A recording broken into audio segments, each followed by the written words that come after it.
Halo, assalamualaikum warahmatullahi wabarakatuh. Selamat datang di pelajaran coding untuk yang anak TKR mah baru ya, mungkin mengenal apa sih coding nih. Tapi kalau untuk yang anak-anak TKJ udah lumayan familiar lah ya, udah lumayan akrab dengan istilah coding. Oke, di pertemuan pertama ini mungkin saya nggak terlalu banyak atau langsung masuk ke materi. Ini baru pengenalan aja di materi pertama. Kita langsung masuk ya. Apa itu coding? Nah, mungkin kalian pasti sehari-hari tuh pasti pernah lah ya, atau sering lah ngebuka situs website atau buka aplikasi-aplikasi, baik itu dari handphone, mobile ya, atau melalui PC ya, melalui komputer. Nah, tapi pernah nggak kalian kepikiran ini gimana sih cara bikinnya?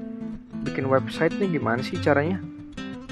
Bagaimana caranya sih supaya bisa muncul gambarnya, supaya ngeratain teksnya bisa berwarna merah, bisa berwarna biru, bisa berwarna hitam ya? Atau gimana sih cara bikin aplikasi-aplikasi? Nah, cara bikinnya itu namanya menggunakan pemrograman, atau yang dalam bahasa Inggris disebut coding.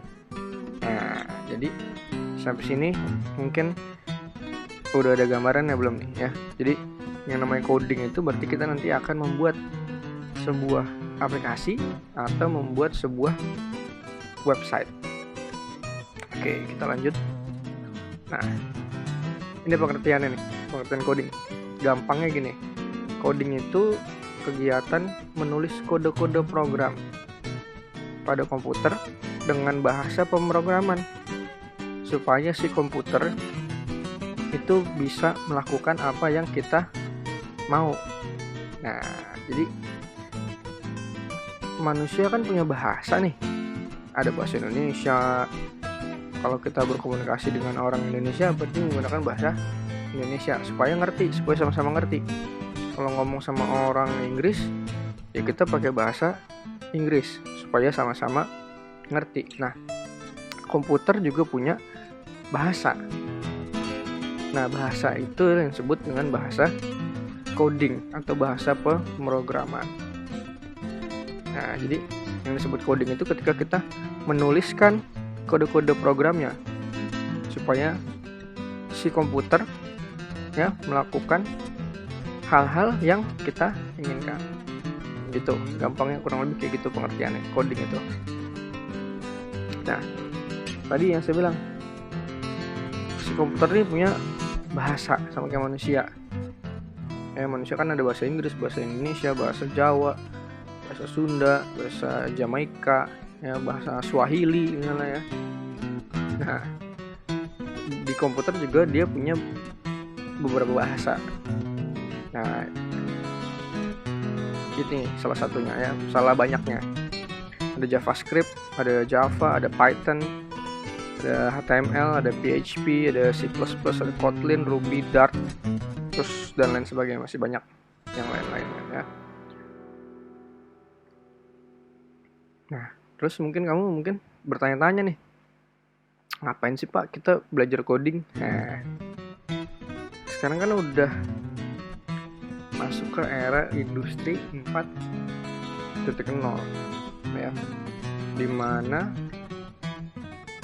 semua kegiatan ya, semua pekerjaan itu bisa dilakukan dengan komputer. Manusia bisa digantikan oleh mesin, manusia bisa digantikan oleh kecerdasan buatan. Nah, contohnya misalnya kayak penjaga tol. Nah, itu revolusi industri 4.0 tuh salah satunya. Yang tadinya yang jaga itu orang, terus karena ada komputer sekarang diganti jadi tap in, tinggal nempelin kartu, kita bisa jalan. Atau ada juga aplikasi yang bisa ngasih makan lele secara otomatis. Nah, kalau nggak pakai aplikasi itu kan kita harus ngasih makan secara manual. Karena adanya aplikasi itu, kita tinggal ngasih jadwal aja. Setiap jam 4 makanannya keluar, setiap jam 4 makanannya keluar. Nah, itu namanya revolusi industri. Nah, itu semua bisa dilakukan dengan coding ini ya. Nah, jadi apa manfaatnya? Yang pertama, manfaatnya adalah kamu bisa nanti menciptakan aplikasi yang membantu kehidupan sehari-hari. Terus berikutnya adalah melatih ketelitian. Nah, coding ini tuh kalau kamu salah satu huruf atau salah satu simbol aja, si programnya ini nggak bakalan jalan. Jadi harus benar-benar teliti ya, jangan sampai salah. Kalau salah nanti programnya nggak bisa digunakan ya, websitenya nanti nggak muncul ketika kamu coba ya. Jadi butuh melatih ketelitian kamu. Terus yang berikutnya adalah mengembangkan daya pikir yang logis. Nah, jadi bahasa pemrograman komputer itu sangat nyambung dengan logika. Jadi nanti kamu akan belajar jika A ketemu B maka hasilnya apa. Nah gitu. Jika saya mencet tombol ini maka akan membuka apa. Nah, jadi itu logika ya, mengembangkan daya pikir logis. Nah, kemudian yang terakhir itu salah satunya adalah menjadi tambahan penghasilan. Nanti misalnya kamu bisa bikin website, nah itu laku tuh di pasaran. Orang-orang yang bisa bikin website namanya web designer ya, atau programmer. Jadi kamu bisa bikin website atau bisa bikin aplikasi selain dari kerjaan kamu yang kamu punya. Misalnya kamu jadi mekanik gitu ya, tapi bisa bikin aplikasi. Nah, itu kan ada tambahan penghasilan nantinya. Nah, jadi banyak manfaatnya belajar coding itu. Jangan males. Nah, kita langsung masuk ke HTML. Nah, ini yang akan menjadi fokus kita dalam mungkin satu semester ini lah ya, HTML, atau mungkin setahun ke depan. Apa itu HTML? Nah, HTML atau Hypertext Markup Language ya, itu adalah salah satu bahasa pemrograman yang paling terkenal. Nah, si HTML ini biasanya tuh digunakan untuk membuat website. Nah, kebayang nggak nanti? Jadi dalam satu semester ini saya atau kita di tim guru coding ini akan mengajarkan kamu bagaimana membuat sebuah website nanti hasil akhirnya. Ya, jadi HTML Hypertext Markup Language itu bahasa program yang biasanya digunakan untuk membuat sebuah website. Nah, HTML ini itu terdiri dari kode-kode singkat.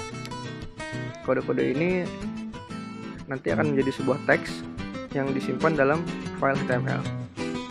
Nah, ketika file ini dibuka di browser, ya, si browser ini akan membaca file-file ini dan menerjemahkannya menjadi tampilan yang visual. Jadi dari yang tadinya tulisan doang, ketikan teks gitu ya, begitu dibuka di browser muncul nanti jadi gambar. Nah, jadi bisa dilihat sesuai dengan keinginan kita. Apa yang kita tulis tuh kode-kodenya, nanti munculnya apa. Nah, gitu. Nah, terus dalam mengerjakan HTML ini kita perlu menggunakan tag dengan benar. Nah, ini tadi yang kode-kodenya harus benar. Kalau salah, ada salah angka atau salah ketik, salah tanda simbol ya, atau ada yang kehapus satu, nah itu nggak bisa nongol biasanya, cacat ya. Terus nulisnya pakai apa Pak? Nulis si HTML ini. Nah, untuk menulis HTML kamu bisa menggunakan editor teks sederhana seperti Notepad. Nah, ini yang paling gampang ditemuin kalau di komputer itu kamu bisa pakai Notepad. Ya, itu udah semua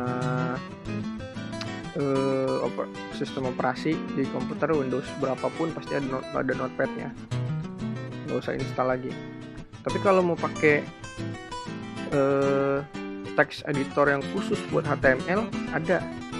Kayak salah satu contohnya beberapa itu ada Atom, ada Sublime, ada Notepad++. Nah, ini Notepad versi yang memang khusus untuk menulis kode-kode HTML ya. Nah, si HTML ini itu dia nggak kerja sendiri ya. HTML ini punya teman, ada dua tuh dia, ada CSS sama JavaScript. Si HTML ini kan yang nyusun kerangkanya nih ya. Nah, si CSS itu yang akan ngerapihin terus memperindah tampilan halaman webnya. Jadi warnanya nanti bisa naruh gambar di situ, layoutnya itu jadi cantik itu pakai CSS. Nah, terus JavaScript itu bikin tampilannya jadi lebih interaktif, tombol-tombolnya ya. Webnya nanti bisa digeser-geser gambarnya ya, macam-macam itu pakainya JavaScript. Jadi HTML kalau pakai HTML doang bisa Pak, bisa, tapi biasanya statik, dia diem doang webnya. Bisa diklik-klik bisa, tapi tampilannya kurang oke lah gitu, standar aja, kaku ya. Nanti mau tampilannya lebih luas, lebih bagus, itu pakai CSS sama JavaScript. Nah, itu aja ya untuk hari ini, untuk pertemuan kali ini. Nanti minggu depan mungkin kita udah mulai coba-coba dikit-dikit ya, coba-coba nulis kode, terus nanti dimasukin ke web browser. Kalian buka nanti di web browser. Yang harus disiapin berarti kalau pakai laptop atau pakai komputer ya Notepad atau Notepad++. Kalau pakai handphone bisa Pak, bisa. Nanti mungkin minggu depan lah saya kasih tahu aplikasinya apa yang harus diinstal di handphone kalian untuk bisa nulis kode HTML. Oke, itu aja. Terima kasih. Assalamualaikum warahmatullahi wabarakatuh.